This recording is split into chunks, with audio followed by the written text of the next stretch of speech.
Bueno, entonces la semana pasada estábamos viendo los cambios vasculares, ¿no? Y qué era lo que pasaba con esos cambios vasculares de vasoconstricción, vasodilatación, elevada permeabilidad, ¿sí? Que se perdía lo que era la corriente axial y parietal, que nosotros la conocemos como una corriente laminar de la sangre a través de los vasos sanguíneos. Se perdía esa corriente laminar. Ahora, estos cambios de flujo, ¿sí? Muchas de las cosas que llegan a pasar, las dividimos en fases para poderlas estudiar mejor. Y entonces, en una primera fase, ¿sí? Ya habíamos comentado que se secreta histamina, ¿no? Durante todo el proceso inflamatorio se secreta histamina, pero en la primera fase se secreta una gran cantidad, ¿sí? Después ya perdura por cierto tiempo. Y ahí vimos que esa histamina, ¿sí? Hace que las arteriolas se incrementen de tamaño, pero el incremento en las arteriolas de tamaño afecta principalmente a las vénulas porque hay una congestión ahí en las vénulas, ¿sí? Esa es la primera fase. Después, la segunda fase, ¿sí? Que va a durar un par de horas, más bien que inicia un par de horas después, ¿sí? Está mediada por unos mediadores químicos que se llaman leucotrienos principalmente y afecta a las arteriolas. Afecta a las arteriolas, pero ocasiona que cambien las vénulas. Y estos cambios entre la primera fase y segunda fase, o alteraciones de la permeabilidad y cambios de tamaño de los vasos sanguíneos, hace que los leucocitos puedan empezar a dirigirse al lugar donde tenemos la lesión. Entonces, la permeabilidad, ¿sí? Se presenta con un mecanismo directo. El directo es que haya más espacios para que puedan atravesar el contenido de los vasos sanguíneos hacia el lugar de la lesión, y un mecanismo indirecto, ¿sí? Ese mecanismo indirecto es esta pequeña parte donde los elementos, por ejemplo, figurados de la sangre, que son las células, ¿sí? Son llamados por mediadores químicos. Y no importa, por ejemplo, o no, no es, son facilitadores, esta elevada permeabilidad facilita que se lleve a cabo ese proceso, pero estas células van a viajar porque tienen ese llamado, ¿no? Que nosotros conocemos como quimiotaxis.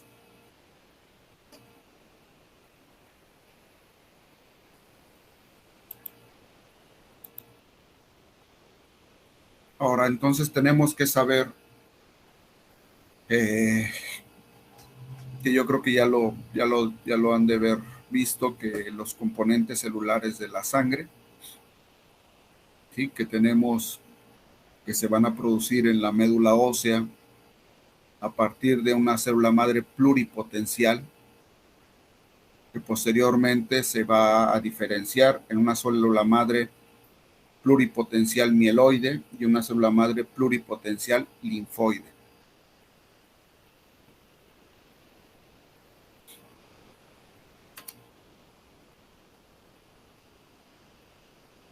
La célula madre pluripotencial mieloide, ¿sí? Nos va a dar origen a los granulocitos. Y de estos granulocitos tenemos de tres tipos.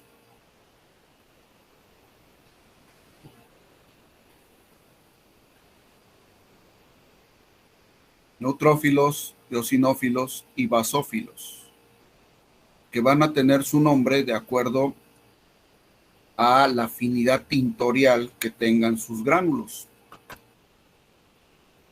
Por ejemplo, si nosotros tenemos a los neutrófilos, ¿sí?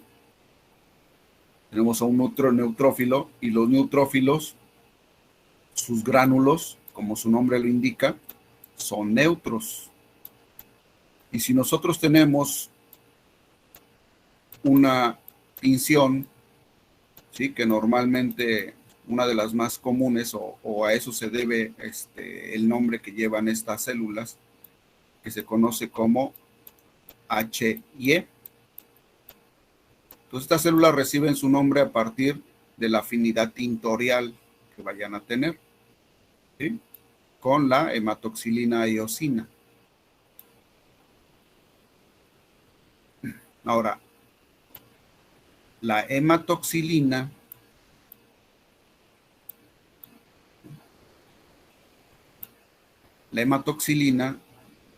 es un color morado o azul o lila, ¿sí? Esa va a ser su coloración.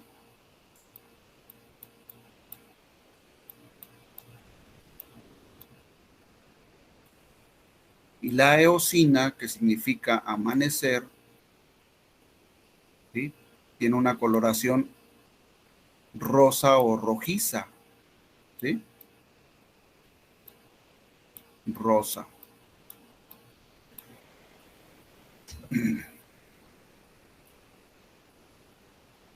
La hematoxilina es básica.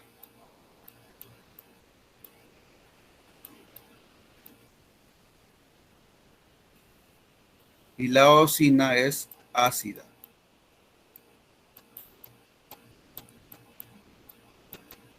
¿Sí? Esto nada más es para que recuerden un poco sus clases de histología.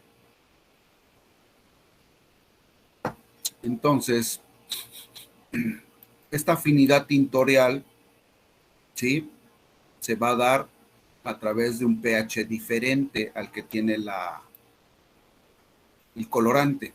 Entonces, la hematoxilina, que es morada y es básica, va a teñir lo ácido.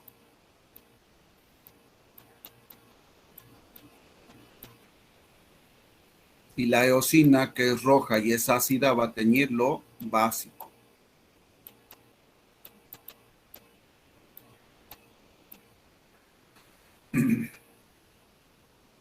Entonces, si nosotros tenemos una célula, ¿sí? Y tienes un núcleo, ¿cómo es el núcleo? ¿Ácido o básico?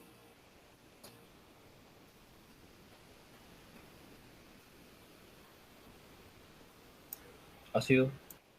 Ácido. Y entonces el núcleo va a ser morado, ¿no? ¿Y cómo es el citoplasma? Generalmente, en una célula, es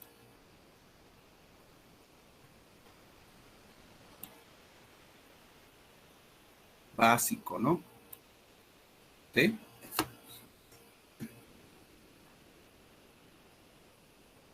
Y se va a teñir color rosado o rojizo a través de la eosina. Entonces, así es por eso que estos granulocitos, ¿sí? Reciben su nombre. Entonces, el eosinófilo, ¿de qué color va a tener sus gránulos? ¿Morados o rosados? Morados.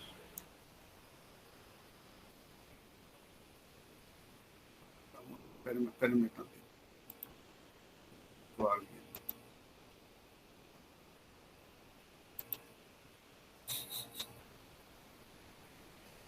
El eosinófilo, ¿sí? ¿Cómo los va a tener? Si se tiñe con eosina, eosinófilo. Rosados. Rosados, ¿no? Entonces el eosinófilo tiene sus gránulos rosas.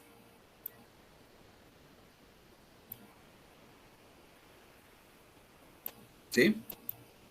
Y el basófilo, se le dice basófilo porque se tiñe con la solución basofílica. ¿De qué color va a tener sus gránulos? Morados. Morados, ¿no? Azulados. O azulados, así como se ve aquí en la imagen. ¿Y de qué color va a tener sus gránulos el neutrófilo?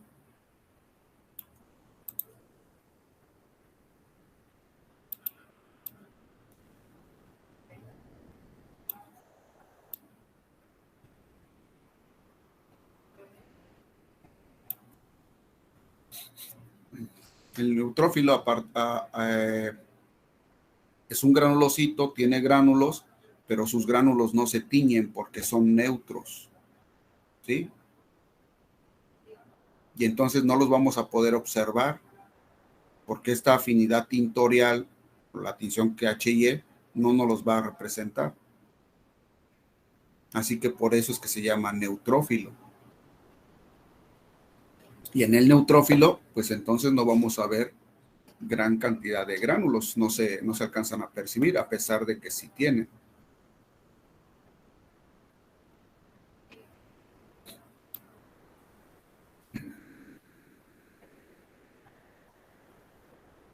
Ahora, de estas células, de estos granulocitos, o también que se les conoce como polimorfonucleares, de los que se encuentran en mayor cantidad en un individuo, pues son los neutrófilos, ¿sí? Y es la primera línea de defensa. Y responden muy bien a todas aquellas procesos infecciosos agudos, por ejemplo, en las enfermedades bacterianas. ¿Sí? Y otra característica que tienen, que son de las células de los leucocitos, con un tamaño pequeño, ¿sí? Son los más pequeños.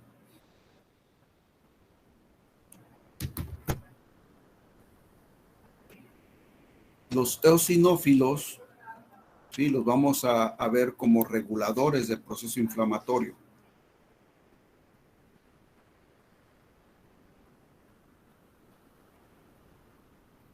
Y, por ejemplo, los vamos a encontrar en el torrente sanguíneo cuando se elevan de cantidad. Hay mucho menor cantidad que los neutrófilos, ¿sí? Los vamos a encontrar esporádicamente, así como los basófilos. Los basófilos todavía es más difícil poderlos encontrar en el torrente sanguíneo, en un frotis, pero los eosinófilos generalmente los vamos a tener en reacciones alérgicas o parasitarias. Y los basófilos, ¿sí? Que son células que se encuentran en mucho menor cantidad que las otras dos,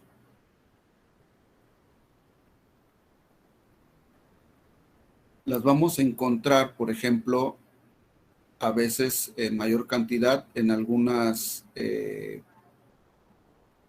enfermedades como neoplasias, principalmente neoplasias relacionadas con la célula cebada, ¿sí? La célula cebada, ¿sí? Se ha dicho que proviene, es un basófilo que se encuentra, o se ha dicho que se parece mucho al basófilo, pero se encuentra en los tejidos, ¿no? Que también se le conoce como mastocito.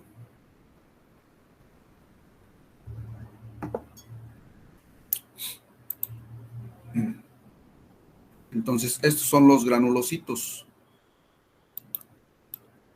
o células polimorfonucleares. ¿Por qué? Por la característica que tienen de su núcleo, que son lobulados.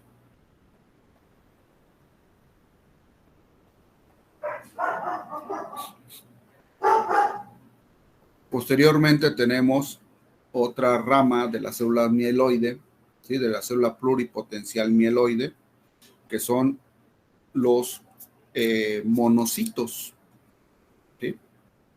Un monocito es un macrófago que todavía no tiene una actividad. Y una vez que se activa este monocito, se convierte en macrófago, ¿sí? Y los macrófagos,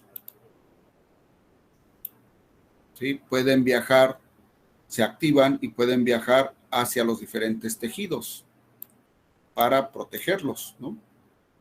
Y entonces tenemos diferentes nombres de los macrófagos dependiendo del tejido en donde se encuentren. Por ejemplo, tenemos las células de Kupffer, que es un macrófago que está en el hígado. Los macrófagos alveolares, que siempre están tratando de fagocitar lo que pueda llegar a los alveolos pulmonares. Tenemos a los osteoclastos, macrófagos en el hueso. Tenemos a la microglía, que son macrófagos del sistema nervioso central.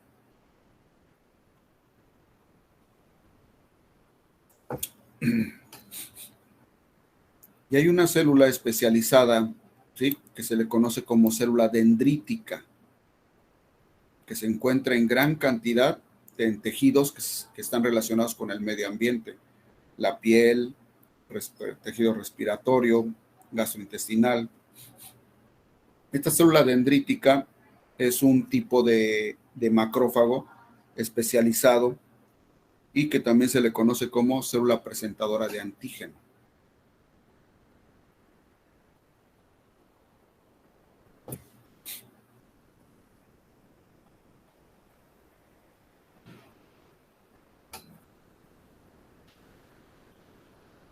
Y aquí también de la línea mieloide, pues se desprenden lo que son los eritrocitos, ¿sí? Y las plaquetas, ¿no? Que ya hemos estado hablando de las plaquetas, que es una célula fragmentada, que es las plaquetas proceden del megacariocito, y el megacariocito es una célula de gran tamaño que a la hora de que se fragmenta, ¿sí?, en el torrente sanguíneo, se producen las plaquetas. Ahora, la característica que tiene el monocito con respecto a los granulocitos es que no tiene gránulos y que su núcleo se dice que su núcleo tiene una ligera apariencia así como de corazón. No es totalmente redondeado, sino que tiene a veces pequeñas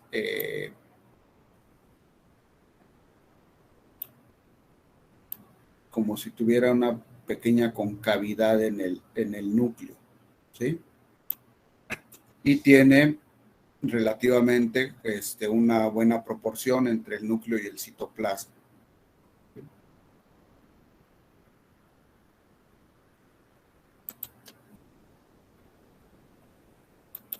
Estos macrófagos se pueden fusionar entre sí y formar células gigantes.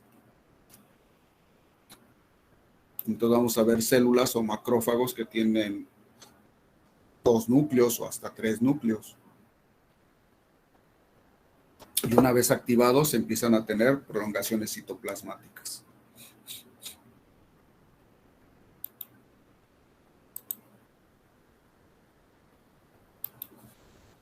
Del lado de la célula madre pluripotencial linfoide, ¿sí?, nos va a dar origen a los linfocitos.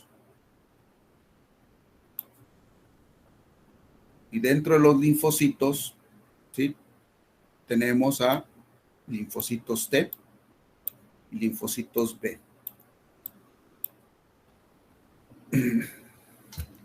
Los linfocitos T, ¿sí?, se van a subdividir de acuerdo a los receptores de membrana que vayan a tener.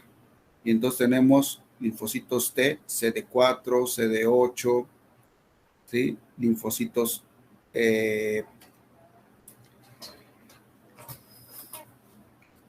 que se van a diferenciar para hacer diferentes tipos de actividades de acuerdo a sus receptores de membrana, ¿sí?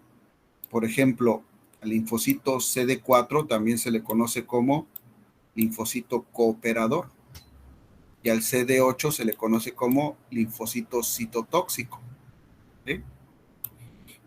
Tienen diferentes funciones de acuerdo a los receptores de membrana que vayan a desarrollar. Y tenemos a los linfocitos B. Que los linfocitos B, una vez que se activan, se convierten en una célula plasmática. Y las células plasmáticas son las que son las productoras de los anticuerpos, ¿no?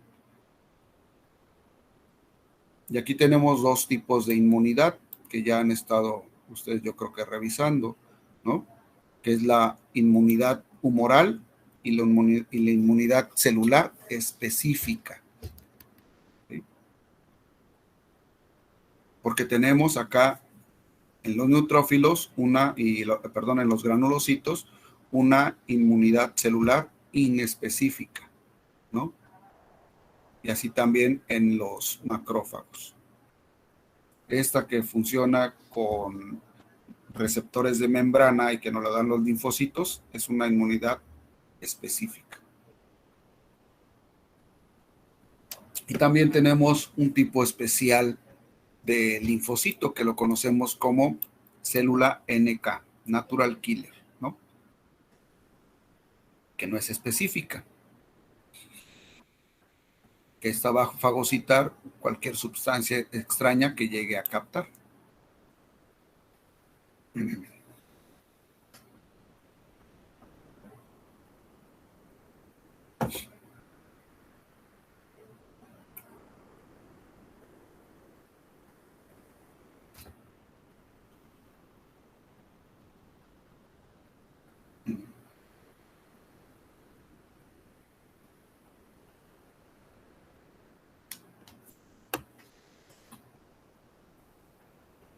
Bueno, también estábamos viendo que a partir del proceso inflamatorio, algo que pues siempre se ha tratado de regular o de minimizar o de tratar de controlar es el dolor, ¿no?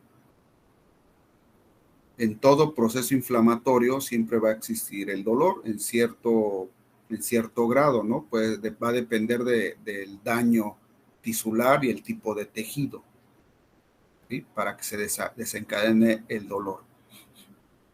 Ahora, este dolor se va a desencadenar a partir de las terminaciones nerviosas, ¿sí?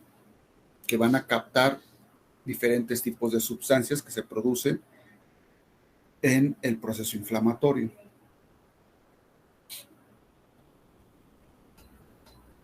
Ahora, muchas de esas sustancias ya las hemos más o menos estudiado, ¿no? Que nosotros estas sustancias las conocemos como mediadores químicos.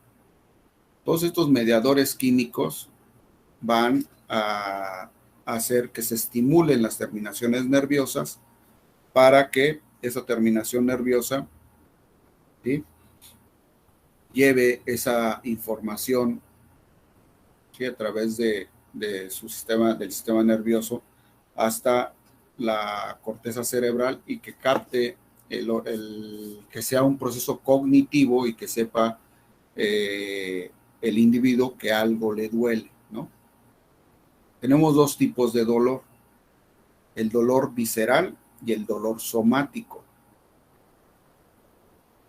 El dolor visceral es un dolor que no se puede focalizar a un sitio específico, ¿sí?, que sea el que te está doliendo, más sin en cambio si sientes que algo te duele.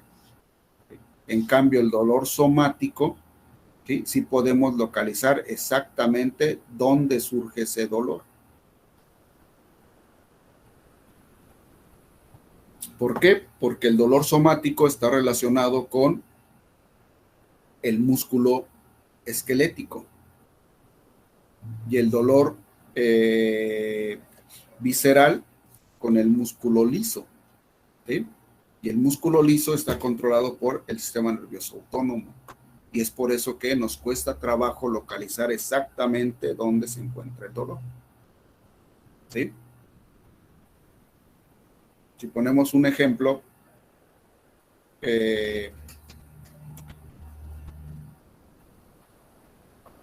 un golpe, por ejemplo, en la espinilla, ¿sí?, es un dolor somático, ¿no?, localizable, y que la respuesta hacia ese dolor, pues va a ser un reflejo rápido a través del músculo esquelético, ¿sí? Ahora, un dolor en alguna víscera, en el intestino. Sabemos que nos duele el intestino, pero no podemos localizar. Por ejemplo, si nos estamos hablando del intestino delgado, no podemos decir, me duele el duodeno, yeyuno o el ilion. Simplemente te duele, tienes dolor abdominal y ni siquiera a veces podemos saber si es el intestino o es el estómago, ¿sí? Pero sabemos que nos duele el abdomen. Este es el dolor visceral, ¿sí? Y que va a estar relacionado principalmente con esta respuesta del músculo liso. ¿Cómo se le llama al dolor visceral? ¿Cómo le llaman comúnmente?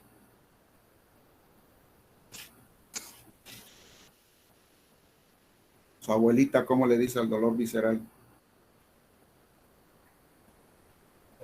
O su mamá, o ustedes mismos, ¿cómo le dicen?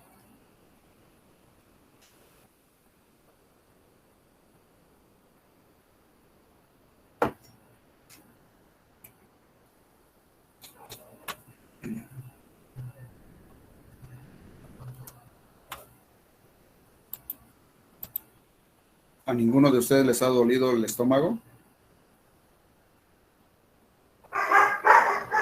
Sí. ¿Y cómo le dicen cuando les duele el estómago? Dolor de panza.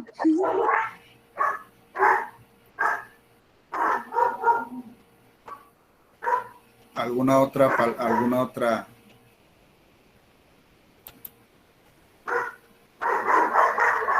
Yunam, empacho, no, generalmente empacho no se le dice al dolor de estómago.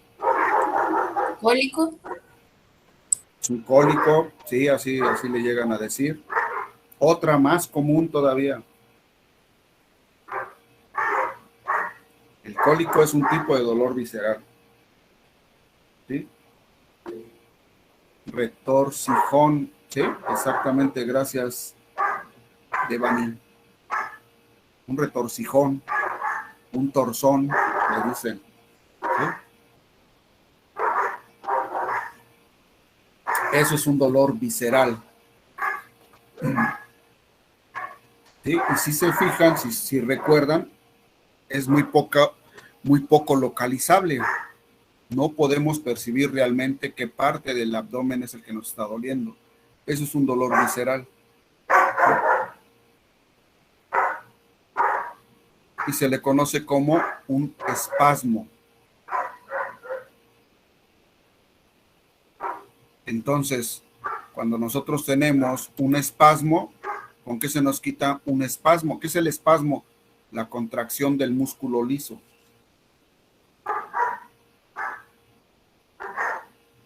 Entonces, estas terminaciones nerviosas, ¿sí? Si captan esa señal de lesión en el intestino, vamos a tener un espasmo, contracción del músculo liso, ¿sí? Que es un dolor visceral.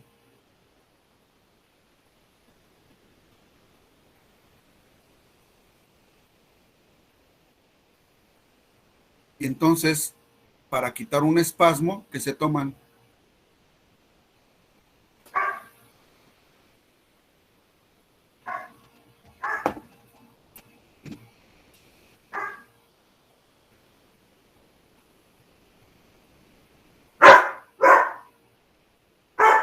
Pues una pastilla, ¿no? O un té, a veces. ¿Perdón? No alcancé a escuchar. Una pastilla o un té. No, pero ¿qué es esa pastilla o té? Diclofenaco. No. Butiliocina. No. Butiliocina. La butiliocina es un antiespasmódico. ¿Sí? Profe, también hay unas agüitas que son bien buenas para el dolor de estómago que se llama heterogermina. Ay, no le alcancé a escuchar. Que hay unas agüitas que venden que son bien buenas para el dolor de estómago que se llaman heterogermina. No sé de esas agüitas. No sé cómo funcionan. No sé ni qué contengan esas. Pero lo que se ocupa es un antiespasmódico.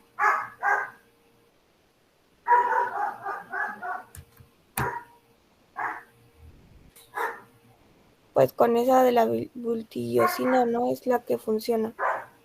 Pues sí, es la que funciona mejor. ¿Y por qué el diclofenaco que decían hace un momento no funciona tan bien? Porque el diclofenaco es para los dolores somáticos, no viscerales. ¿Sí?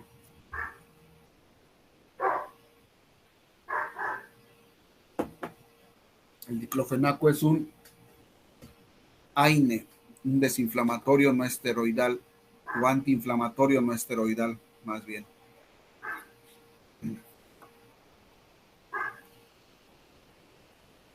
Bueno, ahora, ¿cómo se va a estimular a esta terminación nerviosa? A través de mediadores químicos como la histamina, ¿no? Una amina vasoactiva. Hay otra aquí que se llama bradicinina. Esta todavía no la vemos, que va a estimular también las terminaciones nerviosas en gran medida. Una que se conoce como 5-hidroxitriptamina, que es la serotonina. Tenemos a las prostaglandinas, principalmente la prostaglandina E.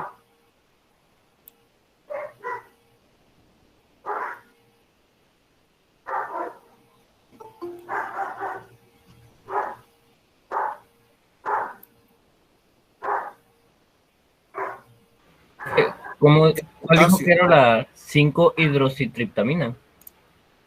¿Perdón? ¿Cuál? No Que la si, escuché. ¿cuál dijo que era la 5-hidroxitriptamina? La serotonina.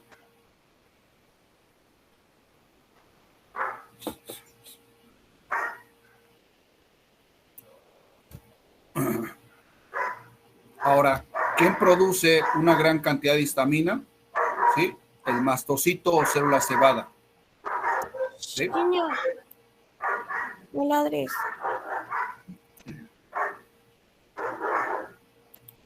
¿Sí, dígame?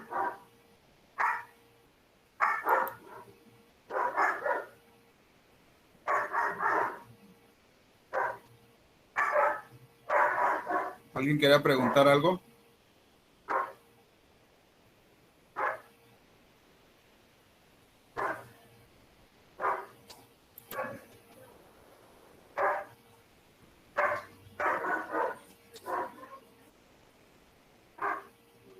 Bueno, la célula cebada o mastocito se va a activar cuando haya presencia de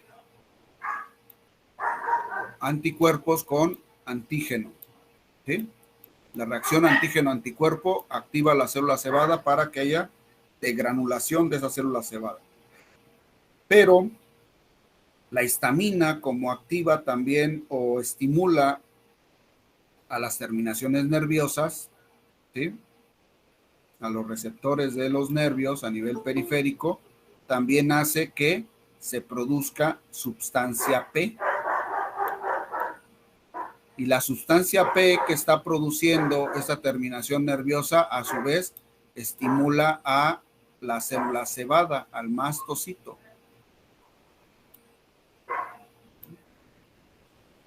Y esta sustancia P también va a estimular al vaso sanguíneo.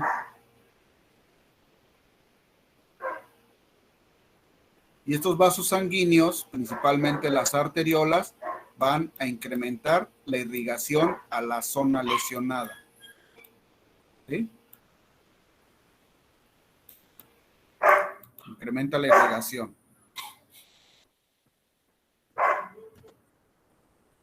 Sí, y ya habíamos comentado que de dónde salen las prostaglandinas, de las lesiones endoteliales o de células que van a producir a través de las ciclooxigenasas, ¿sí? Y del ácido araquidónico, las prostaglandinas.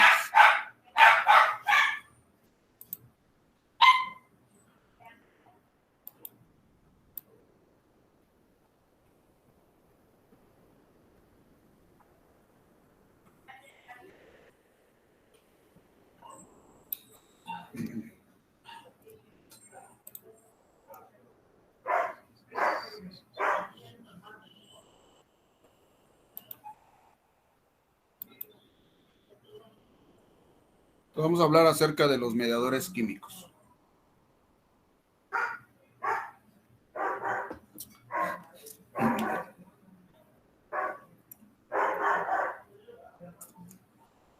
Bueno, tenemos diferentes tipos de mediadores químicos que nos van a llevar o nos van a ayudar al proceso inflamatorio, ¿no?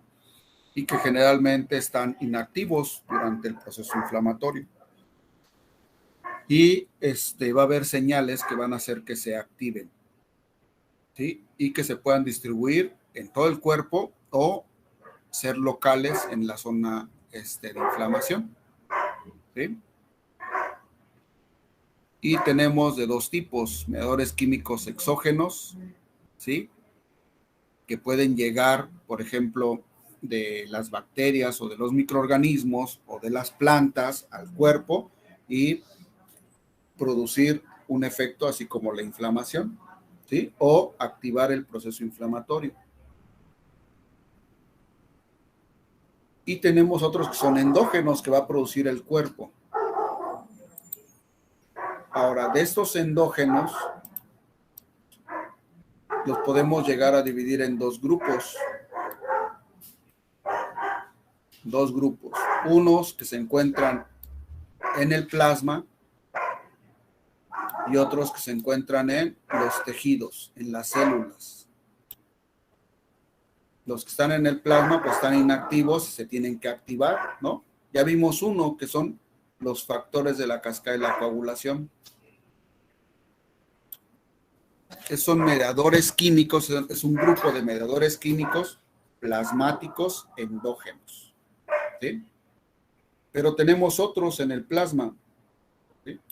Las cininas y el complemento. Las cininas nos van a llevar a producir la bradicinina, que es un gran estimulador de las terminaciones nerviosas y que va a aumentar el dolor en la zona inflamada, ¿no? Las cininas. Y el complemento, ustedes ya lo han de haber visto en sus materias de inmunología, ¿sí? ¿Para qué sirve el complemento? Y dentro de los tejidos tenemos aminas vasoactivas, que ya hemos estado hablando acerca de las aminas vasoactivas. Una de las principales es la histamina.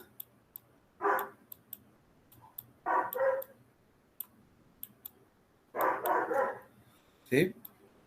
Y tenemos la 5-hidroxitriptamina.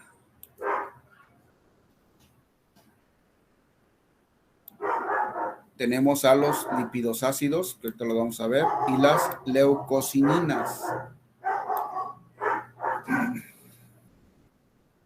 Lipidosácidos y leucocininas, principalmente producidos por los leucocitos.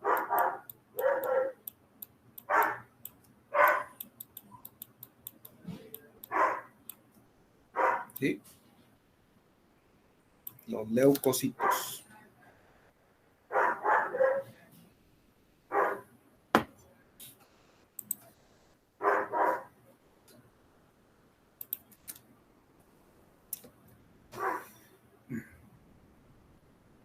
Bueno, es una tablita en donde más o menos te dice cuál es el efecto que tienen los mediadores químicos, ¿sí? Y su origen.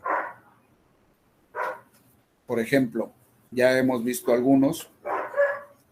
El efecto de la histamina, la serotonina, las prostaglandinas, leucotrienos y tromboxano es vasodilatación, ¿sí?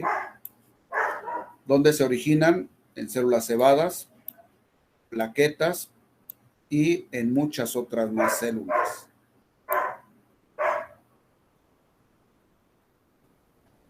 Bradicinina, leucotrienos, factor activador de las plaquetas, factores del complemento, ¿sí? Proteasas y cininas aumentan la permeabilidad vascular.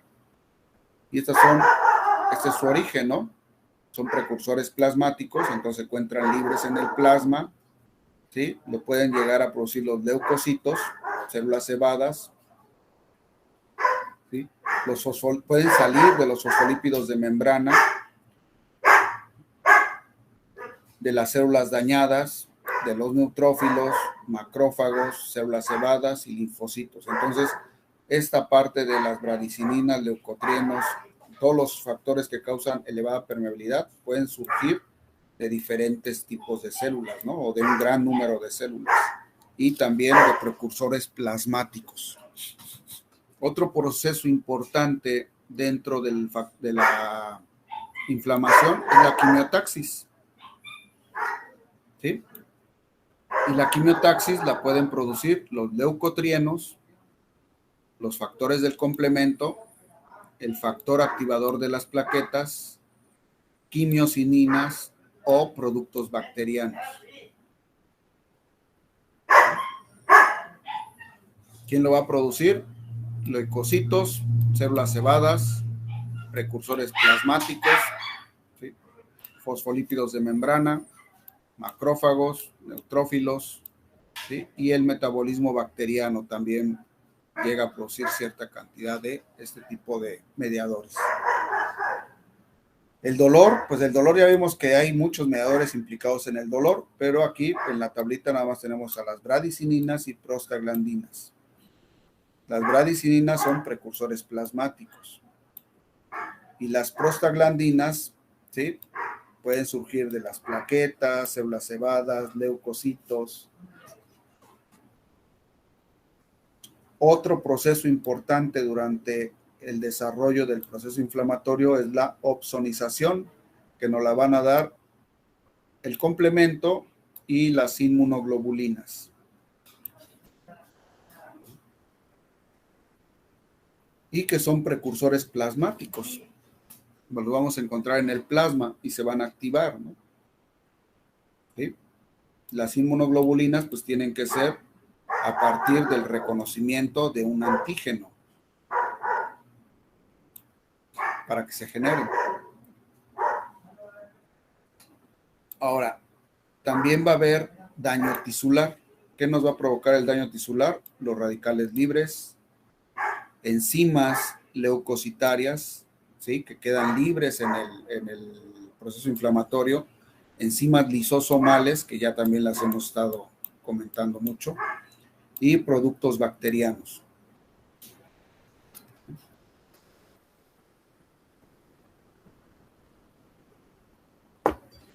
Entonces, hay una gran cantidad de mediadores químicos que se producen en el proceso inflamatorio.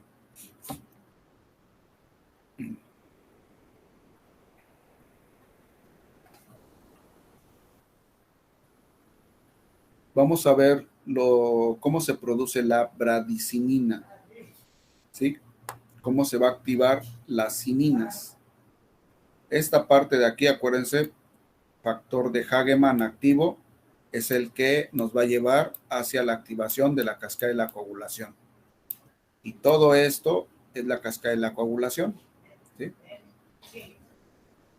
Fibrina, coágulo.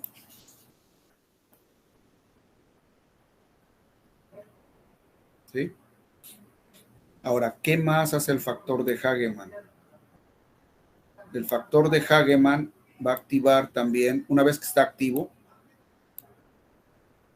a un mediador químico plasmático que está inactivo, que se llama precalicreína. Y la precalicreína se va a convertir en calicreína. La calicreína ya está activa y nos va a activar al cininógeno. Y este cininógeno, ¿sí?, va a activar a lo que es la bradicinina.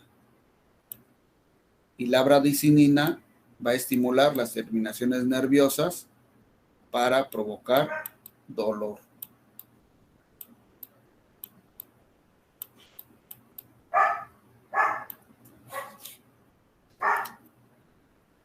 Entonces, profe, el factor de Hagemann activa a la precalicreína también. Así es. Okay. Ustedes imagínense a la precalicreína como una proteína que está en el plasma y que tiene dos partes. ¿Sí? Esa está inactivada. ¿Qué le va a hacer? el factor de Hageman activo va a romper ese enlace que tiene con esa segunda parte y nos va a desprender la parte que inactiva, ¿sí?, a la calicreína, ¿sí?, y va a quedar la parte activa de la calicreína. Y esta parte es la que va a estimular al cininógeno. El cininógeno es una molécula también inactiva, ¿sí? Y entonces se le quita esta parte inactiva que le confiere esa inactividad a esa proteína y queda solamente la parte activa, que es la bradicinina. Y esta bradicinina va a estimular terminaciones nerviosas en el área de la lesión y nos va a ocasionar dolor.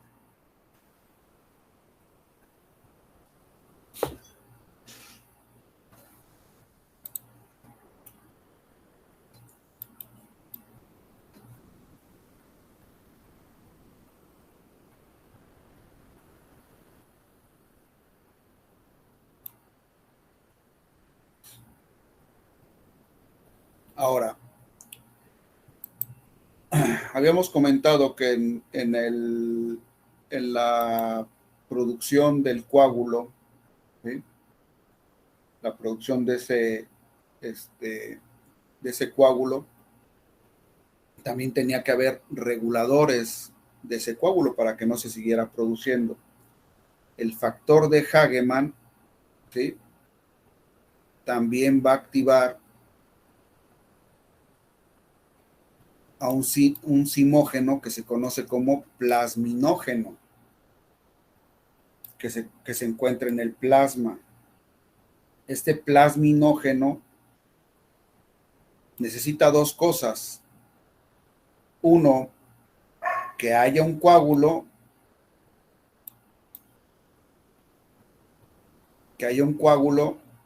y que lo active el factor de Hageman, ¿sí?, para que se produzca la plasmina, y la plasmina es una de las principales enzimas fibrinolíticas, ¿sí?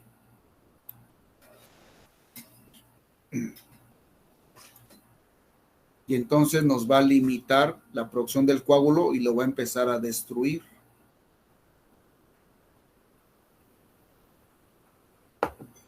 Entonces el plasminógeno solamente se activa plasmina en presencia de un coágulo y del factor de Hageman activo, ¿sí? Y se activa la plasmina. Y la plasmina a su vez va a activar al complemento.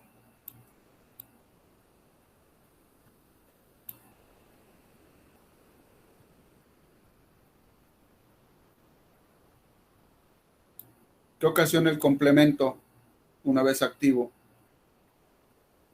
Ese ya lo debieron de haber visto en sus clases de inmunología, ¿no?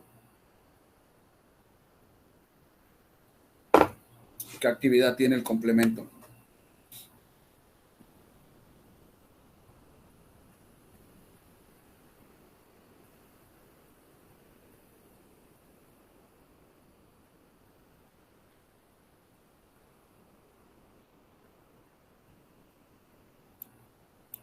El complemento puede hacer lisis celular, destruir células, ¿sí?, y también opsonización.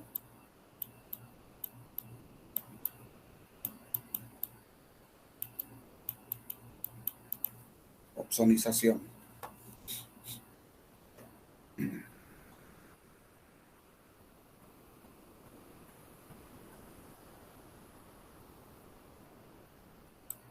Otro evento que se desarrolla ya con la activación de varios factores o mediadores químicos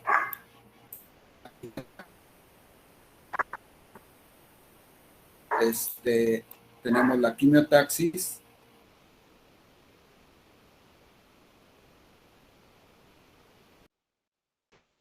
que nos va a ayudar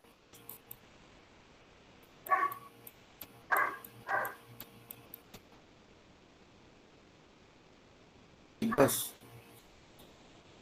¿qué va a producir quimiotaxis? La calicreína. Es un marcador químico que ocasiona quimiotaxis. A partir del fibrinógeno, ¿sí?, se forma también un mediador químico que se conoce como fibrinopéptido. Profe, Y este fibrinopéptido también ocasiona quimiotaxis. profe, ¿lo podría repetir? Se le empezó a trabar cuando empezó a explicar lo de quimiotaxis.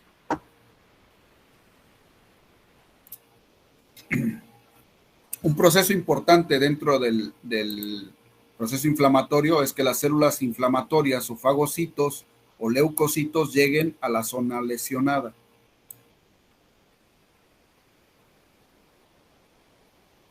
Y esto se hace a través, ese llamado se hace a través de lo que conocemos como quimiotaxis. Y dentro de estos factores o mediadores químicos que se activan, tenemos a la calicreína. Y la calicreína contribuye a la quimiotaxis. Entonces la calicreína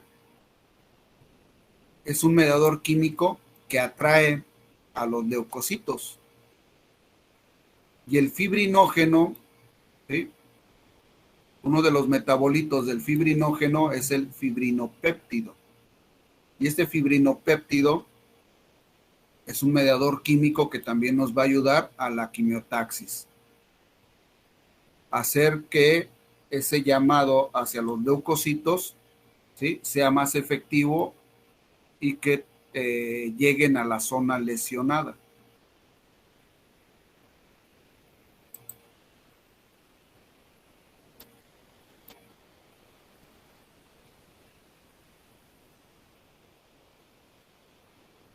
Y otra situación importante que sucede aquí es que la plasmina, ¿sí?, sigue activando el factor de Hageman, así como la calicreína, para que se lleve a cabo estos procesos, ¿no? Quimiotaxis y activación del complemento. Y producción de bradicininas.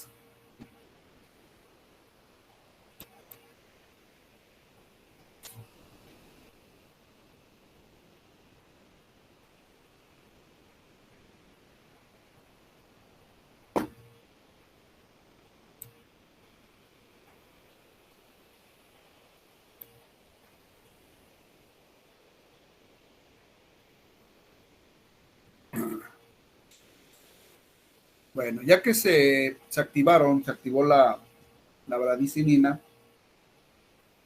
¿sí? Aquí tenemos un esquema donde nos va a decir cómo es que estas cininas ya dijimos que nos van a ayudar al dolor, pero no es la única actividad que tienen.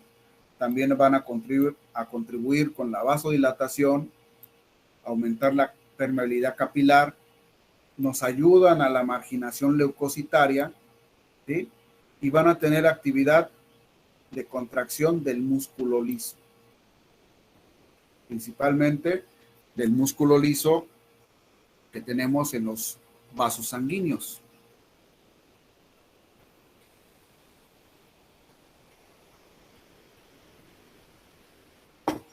Y aquí nosotros ponemos a la bradicinina, ¿no?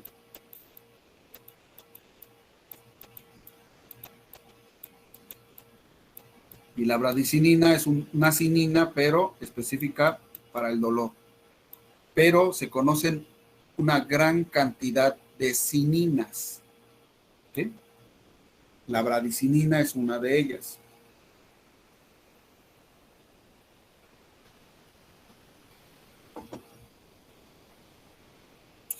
¿Qué otra forma tenemos de activar el cininógeno para que se convierta en cininas? A partir de los granulocitos. Los granulocitos tienen mediadores químicos que pueden activar al cininógeno para convertirse en cininas.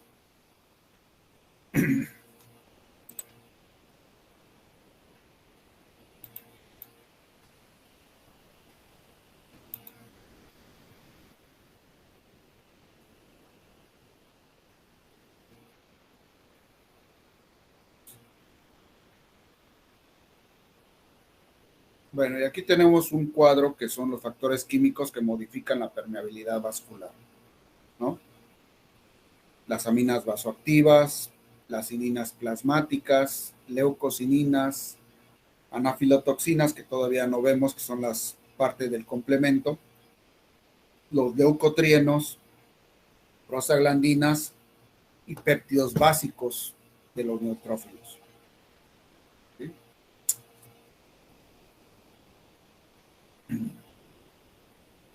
Vamos a ver un poco acerca del sistema del complemento.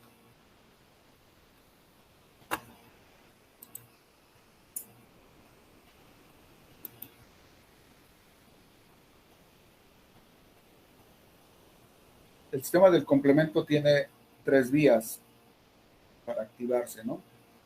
La vía clásica, la vía alterna y la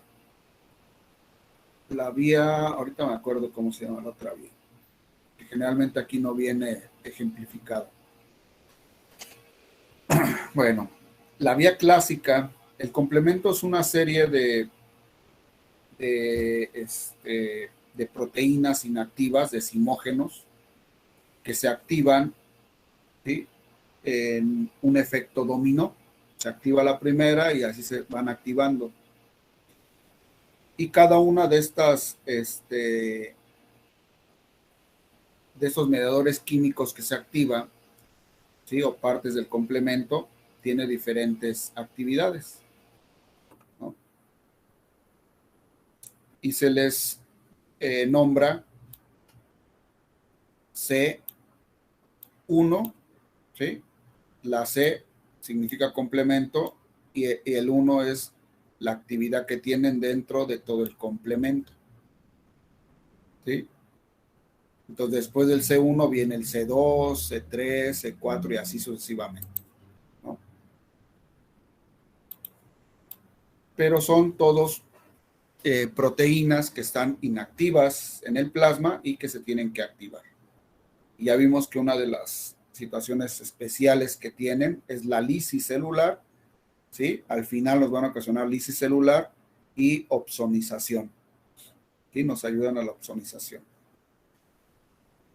Primero, por la vía clásica, cuando se va o una de las cosas que activa al complemento es una relación o una estructuración antígeno-anticuerpo, y para ella necesita haber 2 reacciones antígeno-anticuerpo, ¿sí? 2 reacciones antígeno-anticuerpo. Acuérdense, los antígenos muchas veces están adheridos a una membrana celular, ¿sí? Son antígenos de superficie, entonces los anticuerpos los reconocen y se van a adherir 2, ¿no?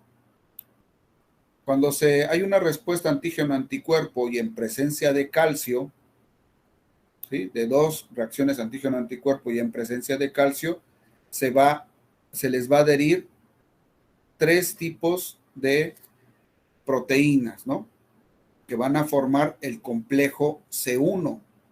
Y estos 3 tipos de proteínas es el C1Q, que es el primero que se va a adherir, y una vez que se activa, atrae al C1R y el C1S. Y se realiza lo que es el complejo C1. ¿Sí? Tenemos el complejo C1, que está dado por 2 reacciones antígeno-anticuerpo y 3 proteínas, C1Q, C1R y C1S. Y todo lo conocemos como complejo C1. Ahora, este complejo C1, ¿sí?, nos va a activar al complejo C2. ¿Sí? Fíjense cómo el complejo C2 tiene dos porciones, C2A y C2B.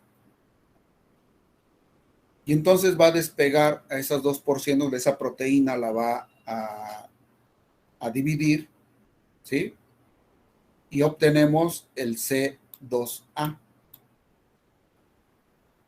¿Sí? Lo va a dividir y el C2B queda libre.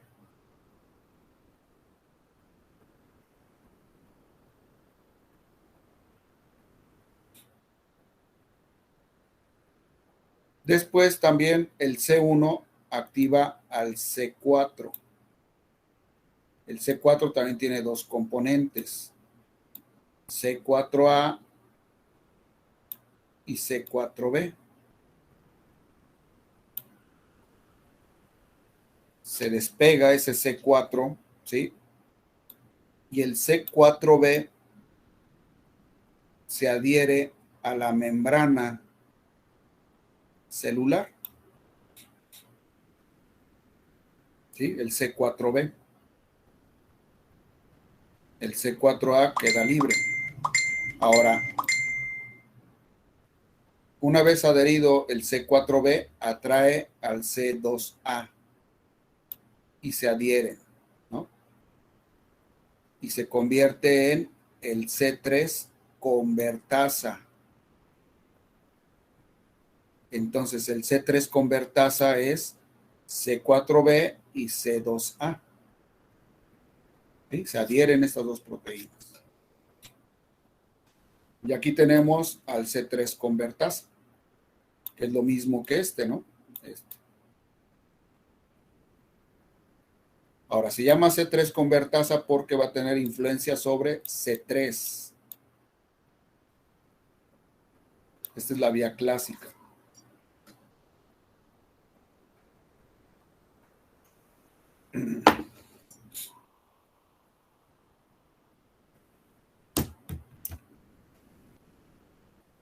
Y el C3 se activa, ¿sí? Se despega C3A y C3B y se le adhiere a la C3 convertasa el C3B y se convierte en C5 convertasa.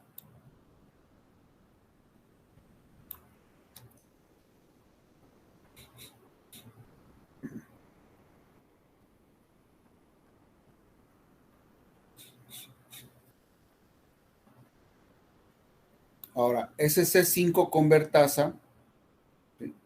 Nos lo llevamos para acá y aquí lo tenemos. Este es el C5 convertasa, ¿sí? Que va a activar al C5.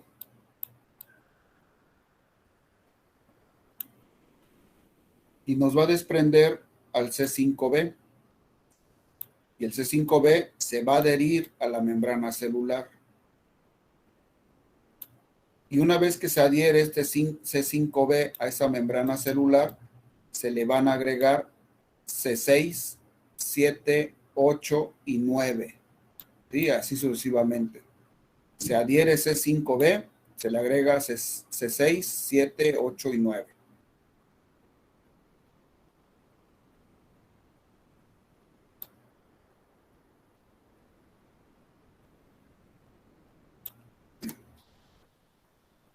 Y se forma lo que conocen como complejo de ataque, ¿sí? O complejo citolítico.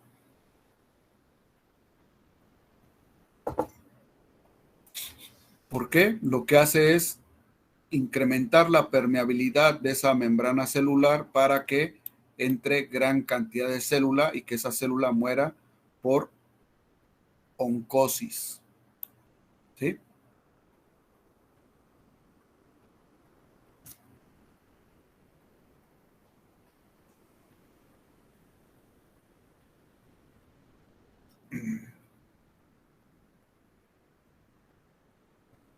Y aquí tenemos algunas de las partes de de lo que es el complemento, ¿no? Entonces, llegamos hasta el C5b con 6, 7, 8 y 9 que complementan lo que es el complejo citolítico, destruye células. El C3A, por ejemplo, y C4A son anafilotoxinas. Estas dos, vamos a regresarnos C3A y C4A. Se fijan aquí, C4, vamos a borrar todo esto.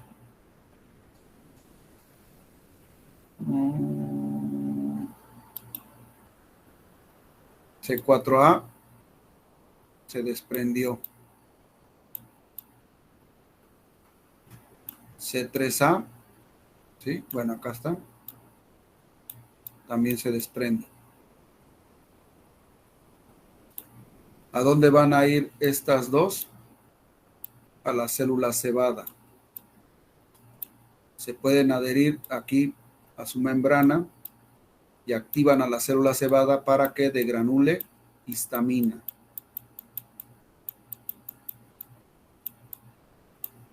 ¿Por qué se le conoce como anafilotoxinas? Porque tienen que ver con las alergias, ¿no? Es una anafilaxia, una reacción anafiláctica. ¿Sí? Y entonces lo que hacen a las células cebadas es que degranule gran cantidad de histamina.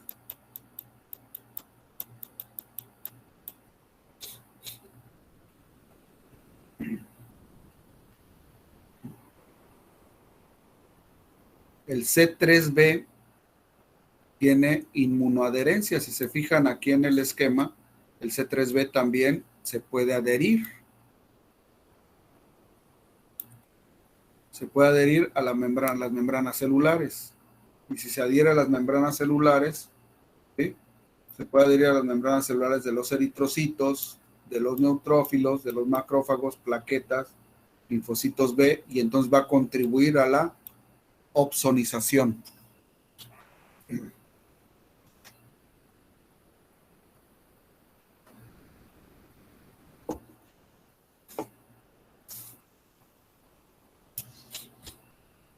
El C2, por ejemplo, también va a hacer que se libere cecinina, digo que se active la cecinina, perdón, y va a producir una mayor permeabilidad vascular, y entonces va a contribuir a la exudación vascular, ¿sí? Que haya más exudado. El C5 también es anafilotoxina, y es un factor quimiotáctico para neutrófilos y monocitos. Va a atraer neutrófilos y monocitos. Y el C5b lo tenemos aquí, ¿no? ¿Sí? El que se adhiere. Y entonces aquí vamos a atraer neutrófilos y macrófagos.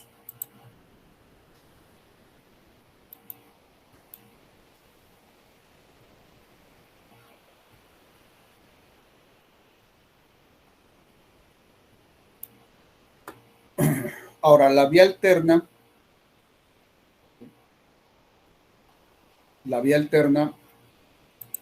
es cuando se activa lo que es hasta la C3 convertasa.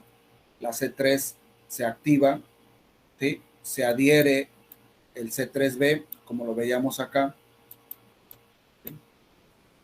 Se adhiere el C3b, se le agrega otra proteína que se llama BB, y otra proteína después se adhiere. Una vez que está acoplada la proteína BB, se le va a adherir otra proteína que se llama proteína P, ¿sí? Y se hace la C5 convertasa a través de otras proteínas, ¿no? Diferentes. Pero esta C5 convertasa va a funcionar igual que esta otra C5 convertasa, activando la C5.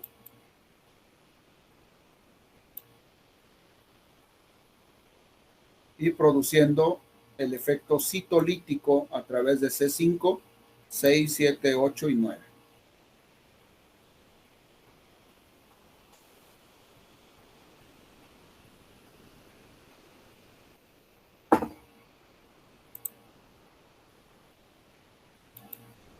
Entonces, es un efecto dominó lo que se lleva a cabo con la activación del complemento. Entonces, el propio complemento puede destruir células y también generar quimiotaxis, activar también a las células cebadas para producir más histamina y contribuir a la opsonización, ¿no? Para que lleguen, de hecho, esta pequeña parte que se forma en relación a los, en relación a los anticuerpos, ¿sí? Esto que está aquí, este complejo que se forma con el complemento y los anticuerpos, es lo que nosotros lo conocemos como un proceso en donde se está señalando a un agente extraño. Entonces, en este complejo se pueden adherir fácilmente, ¿sí?, células inflamatorias o fagocitos, ¿sí?, para poder destruir esta célula. Y es lo que conocemos como opsonización, ¿no?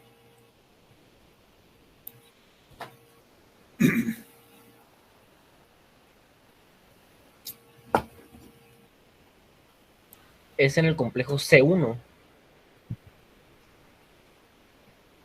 Perdón, es el complejo C1, sí. Está conformado por dos reacciones antígeno-anticuerpo y el C1, ¿no? Con todas sus proteínas, Q, R y S.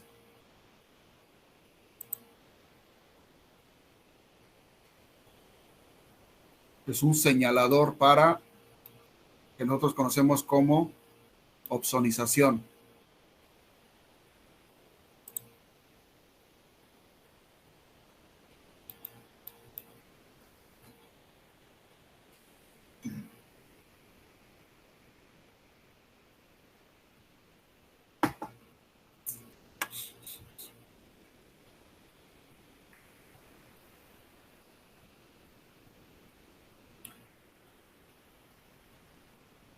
Bueno, y también a partir de la cascada de la coagulación, ¿sí? Sí, de la activación del fibrinógeno, ¿sí?, se va a producir uno que conocemos como fibrinopéptidos o fibrinopéptidos. No son otra cosa más que proteínas que van a tener acción enzimática sobre la colágena y van a destruir colágeno. Otros fibrinopéptidos van a tener acción sobre la trombina, ¿sí?, sobre el fibrinógeno. Otros van a ocasionar proteólisis de la fibrina, ¿sí? Esa proteólisis de la fibrina es a través de la plasmina, ¿no?, que también es un fibrinopéptido. Van a tener acción similar a las bradicininas, contracción del músculo liso, ¿sí?, extravascular, aumento de la permeabilidad vascular, y van a ser también quimiotáctico para neutrófilos. Eso lo van a hacer los fibrinopéptidos.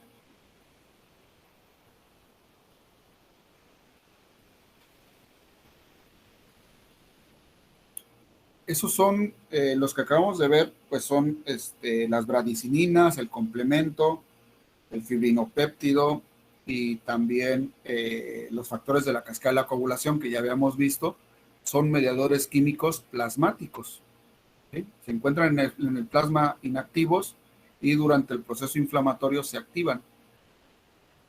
Ahora vamos a ver mediadores químicos liberados por tejidos o células.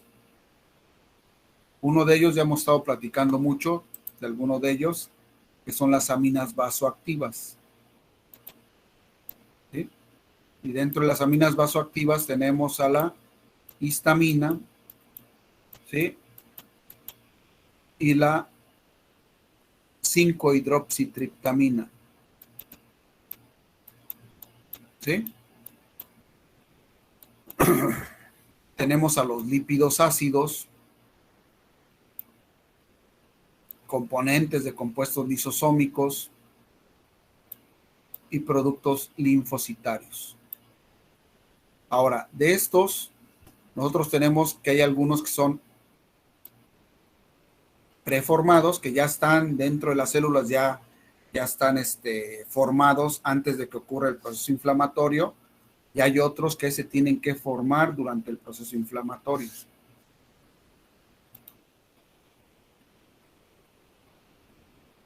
Por ejemplo, la histamina ya está preformada.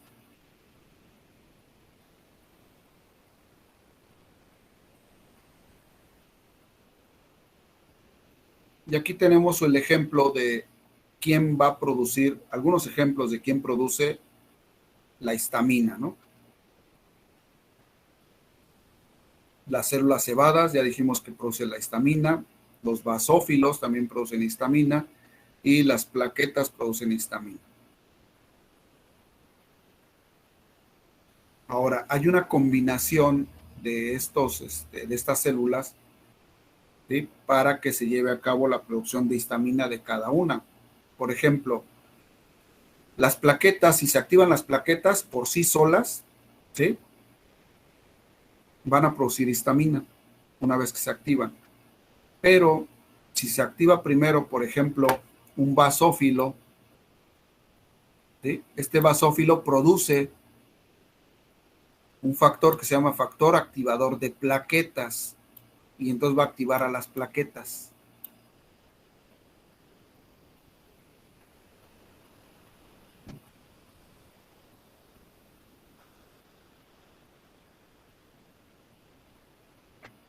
¿Sí? El factor activador de las plaquetas. Ahora, ¿por qué va a producir ese factor activador de las plaquetas? En presencia de trombina, tripsina, colágeno, ácidos grasos, adrenalina, ADP y lipoproteínas de alta densidad.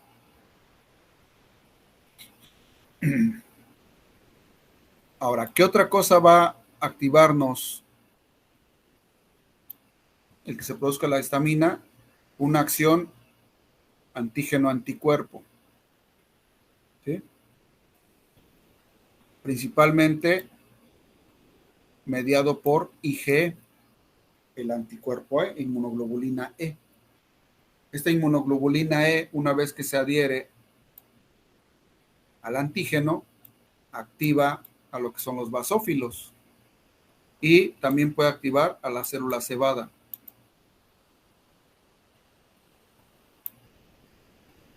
¿Sí? Para producir histamina, ¿no? Los dos. Y este basófilo activa la plaqueta a su vez para producir también histamina. ¿Qué otra cosa puede originar la activación de la célula cebada? Las anafilotoxinas.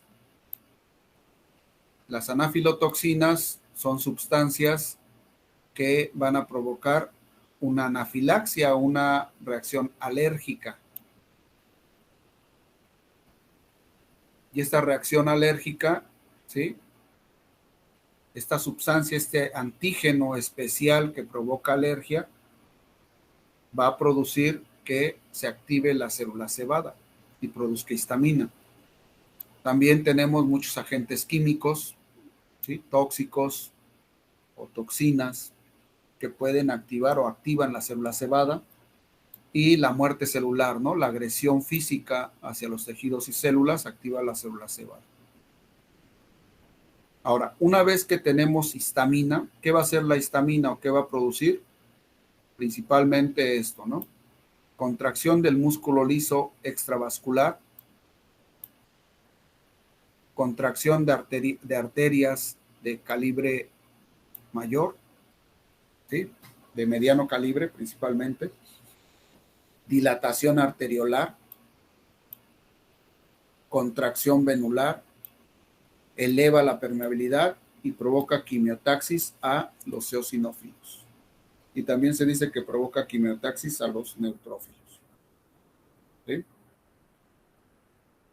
Por ejemplo, vamos a ver qué sucede cuando hay, por ejemplo, un problema de alergia. Supongamos que el problema de alergia, hay varias vías de entrada de estos alergenos, ¿sí? Un alergeno es aquel antígeno que provoca alergia, ¿sí? Y entonces todos los alergenos son antígenos, pero no todos los antígenos son alergenos o pueden comportarse como alergenos. Ahora, estos alergenos, ¿sí? Por ejemplo, que tengan la vía de entrada respiratoria, van a hacer que haya una grande granulación de células cebadas principalmente. Y hay una producción exagerada de histamina. Contracción del músculo liso extravascular. ¿Sí? ¿Dónde tenemos músculo liso en el tracto respiratorio a nivel pulmonar? Los bronquios, ¿sí? Y entonces hay una broncoconstricción.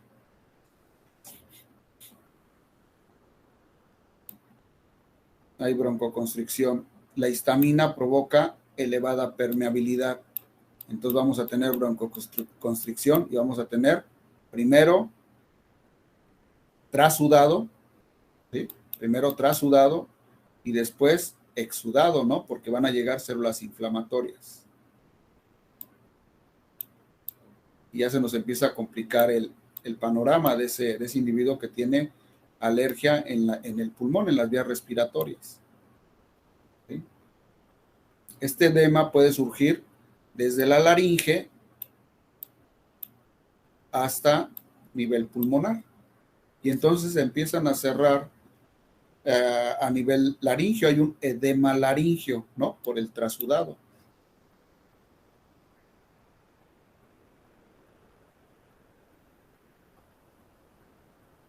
Ahora, esto va a depender de la cantidad de alergeno que llegó a ese individuo, ¿sí? Y de la susceptibilidad de ese individuo por presentar la alergia. No todas las alergias van a ser igual, ¿sí? Y nosotros tenemos, ¿qué les había dicho de los eosinófilos? De la cantidad de eosinófilos. ¿Cuántos hay en relación a otras células sanguíneas?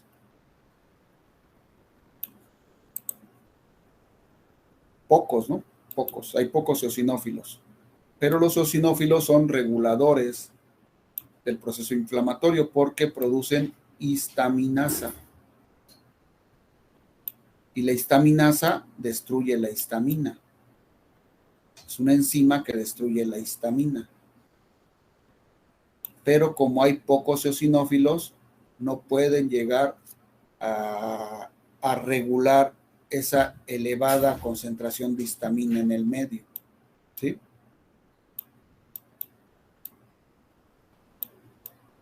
Entonces, cuando hay una alergia, ¿qué fármaco usan para controlar la alergia? Elevada concentración de histamina, principalmente en el proceso alérgico. Un antihistamínico. Un antihistamínico, ¿no? Un antihistamínico. Y entonces, ¿qué hace el antihistamínico? ¿Qué creen que haga el antihistamínico?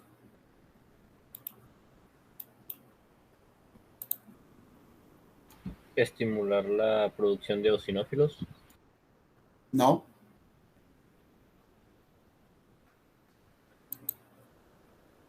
Bloquear el efecto de la histamina.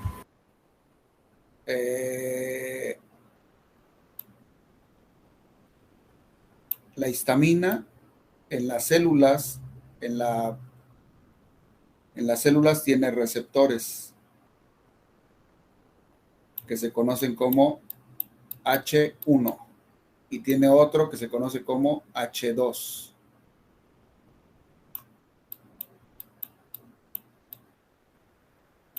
H1 y H2. ¿Sí? Los receptores que están mediando la respuesta alérgica son los H1. Y entonces los antihistamínicos llegan aquí y tapan ese receptor H1, se adhieren al receptor H1. Y entonces la histamina, que quería agarrar ese receptor que viene por acá, supongamos que es así la histamina, ya no encuentra ese receptor, no se puede adherir. ¿Sí? Entonces, la acción de los antihistamínicos es competir por los receptores de histamina.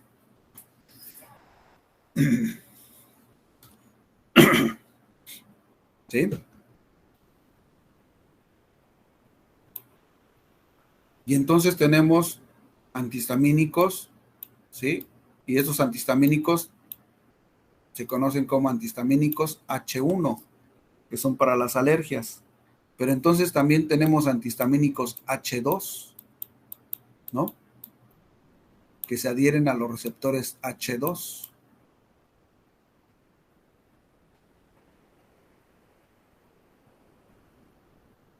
Cuando hablamos, por ejemplo, de la irritación gástrica, un poquito de la irritación gástrica, dijimos que se producía ácido clorhídrico. Y uno de los mediadores químicos para producir ácido clorhídrico es la histamina. Cuando hablamos, por ejemplo, del tumor de células cebadas que se llama mastocitoma, produce un tumor funcional, produce gran cantidad de histamina. Y ese tumor ocasiona gastritis. ¿Por qué ocasionará gastritis? Porque la histamina se pega a los receptores H2 y se produce ácido clorhídrico. ¿Sí? Y entonces, al incrementarse la concentración de ácido clorhídrico, pues ese paciente le va a empezar a dar gastritis. Y posteriormente, si no se controla, posiblemente una erosión y una úlcera a nivel gástrico. Y entonces tenemos a los antihistamínicos H2, que nos van a ayudar a controlar los efectos de la histamina a nivel gástrico. ¿Sí? ¿Alguien que se acuerde de un antihistamínico H2?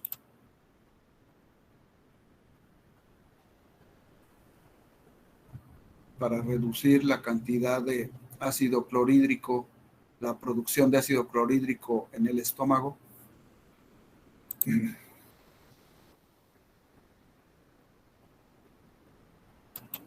¿No? ¿Se han oído hablar de la ranitidina?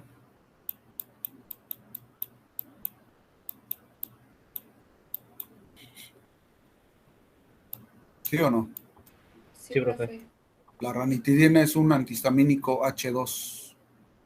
Tenemos varios, ¿no? Ranitidina, cimetidina, famotidina. Todos esos son antihistamínicos H2. Bloquean los receptores H2. Y de los antihistamínicos H1 tenemos varios, ¿no? Clorfenamina, loratadina, este grupo de fármacos los conocemos como antialérgicos.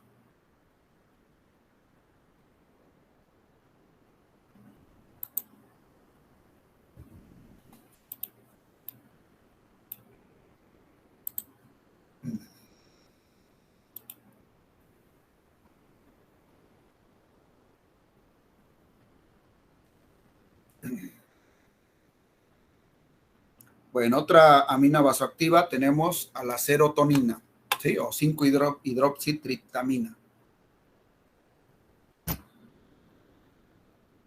Ahora, aquí algo importante es los mamíferos no rumiantes, ¿sí? Al estar en un proceso anafiláctico, producen grandes cantidades de histamina, los no rumiantes. Y los rumiantes producen una gran cantidad de serotonina. ¿Sí?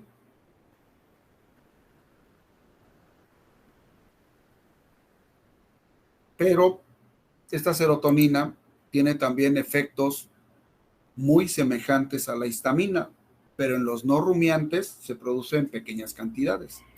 ¿Sí? Y la vamos a ver en el tracto gastrointestinal, cerebro y plaquetas también van a producir serotonina. Por ejemplo, también la histamina y la serotonina tienen influencia sobre algo que se conoce como eh,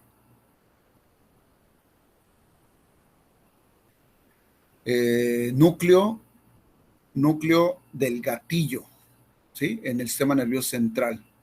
Y este núcleo del gatillo, ¿sí? Tiene relación con el centro del vómito. Se conoce como núcleo quimiorreceptor del gatillo.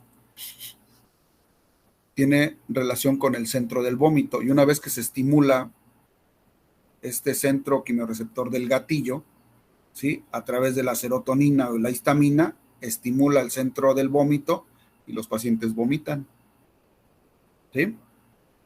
Entonces, una gran cantidad de serotonina o de histamina, ¿sí? Pueden llegar a provocar vómito, estimular el centro del vómito. Bueno, y esta serotonina tiene actividades muy semejantes a la histamina, ¿no? Contracción del músculo liso, eleva la permeabilidad, produce dolor, estimula las terminaciones nerviosas, y tenemos un regulador, ¿sí? Es un antagonista de la serotonina. Va a bloquear los receptores de serotonina, que son las catecolaminas. Y dentro de esas catecolaminas tenemos a la adrenalina y noradrenalina.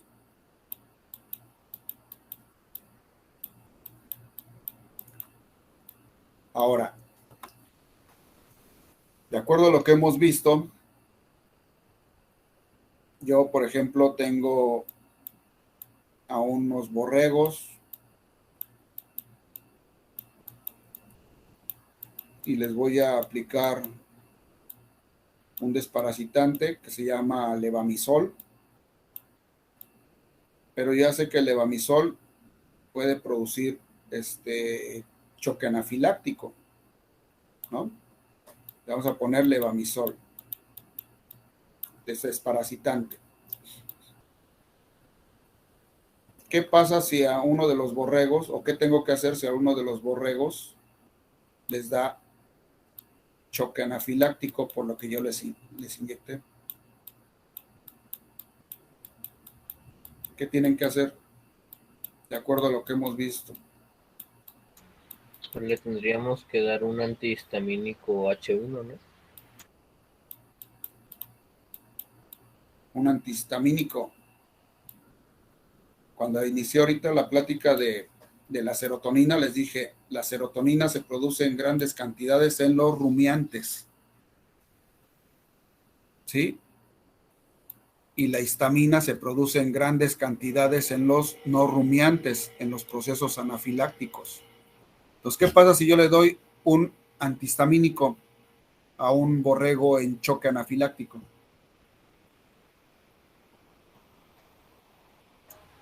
Cierto, pues no le pasaría nada porque es por la serotonina. Tiene grandes cantidades de serotonina, no de histamina, se va a morir. Entonces, ¿qué tengo que hacer? De acuerdo a lo que hemos visto.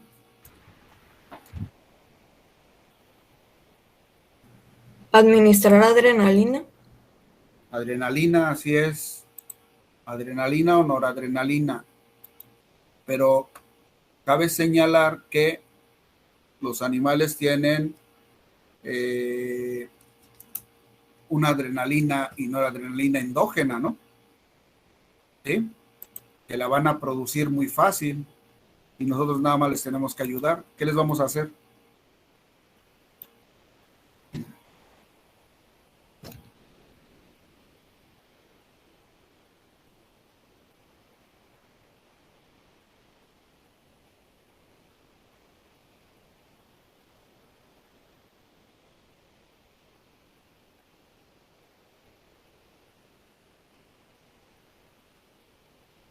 ¿Cómo se produce la adrenalina y noradrenalina?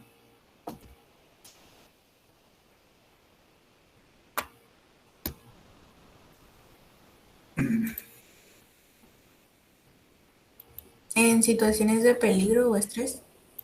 Así es, en situaciones de peligro o estrés. Entonces eso es lo que tenemos que hacer, ¿sí? Nosotros generalmente cuando estamos aplicando desparasitantes de este tipo en los borregos y sabemos que puede haber choque anafiláctico, generalmente tenemos agua, ¿sí? Unos botes con agua.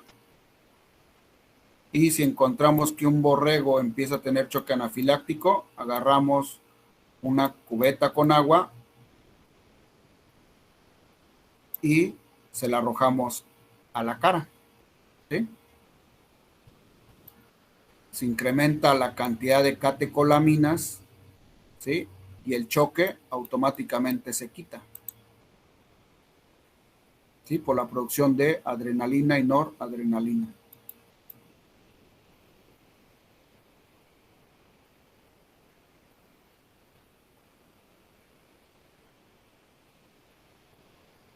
Bueno, dudas que tengan.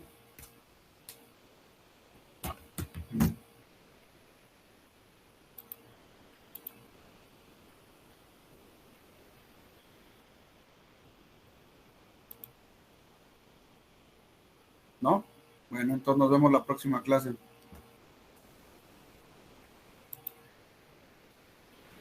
Gracias, profe. Hasta luego. Gracias, nos vemos. profe. Sí. Hasta luego.